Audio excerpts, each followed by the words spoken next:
BRS working president KTR కు strong counter ఇచ్చారు MLC Balmuri Venkat. ఓటమి భయంతో కాంగ్రెస్ పై అసత్య ఆరోపణలు చేస్తున్నారన్నారు.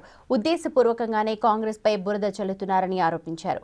ఓట్లను ఈసీ ముద్దిస్తోందన్న సోయ లేకుండా కేటీఆర్ మాట్లాడుతున్నారని మండిపడ్డారు. అసెంబ్లీ ఎన్నికల్లో ప్రజలు పంచిస్తే పోయి ఫామ్ హౌస్ లో పడ్డారని సెటైర్లు వేశారు. జూబ్లీహిల్స్ ఉప ఎన్నికల్లో కాంగ్రెస్ భారీ విజయం సాధిస్తుందని స్పష్టం చేశారు బల్మూరి.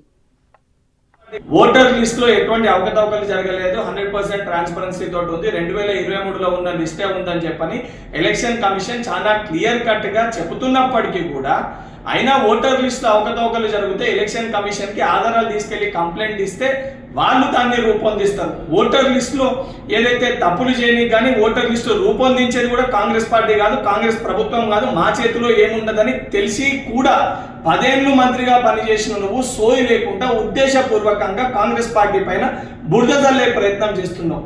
అండ్ ఉప ఎన్నికల్లో ఈ రోజు మా మంత్రులు పనిచేస్తే ఎందుకు ఇంతకంత పనిచేస్తున్నారు అని చెప్పి మాట్లాడుతున్నావు. గతంలో బీఆర్ఎస్ పార్టీ అధికారంలో ఉన్నప్పుడు ఉప ఎన్నికల సమయంలో కొత్త పథకాలు తీసుకొచ్చి ప్రజల్ని మోసం చేసి అడ్డగోలుగా అధికారాన్ని దుర్వినియోగం చేసుకుంటేనే ఈ రోజు ప్రజలందరూ పంచుకొడితే మీ పార్టీ పోయి గజ్వెల్ ఫార్మ్ హౌస్ లో పండుకుంది. ఇప్పుడు కూడా సిగ్గుశరం లేకుండా నోటికి వచ్చినట్టు ఏది పడితే అది మాట్లాడుతున్నావు. కల్వకుంట్ల తారక రామారావు 100% జూబ్లీహిల్స్ ఎన్నికల్లో కాంగ్రెస్ పార్టీ అభ్యర్థి భారీ విజయంతో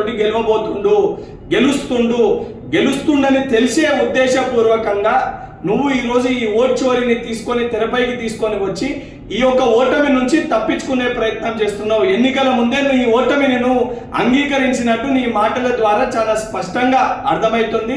కేటీఆర్ నువ్వు ఎన్ని దొంగ మాటలు చెప్పినా, ఎన్ని డ్రామాలు ఆడినా ప్రజలు నిన్ను చెప్పులతోటి కొట్టే రోజులు త్వరలో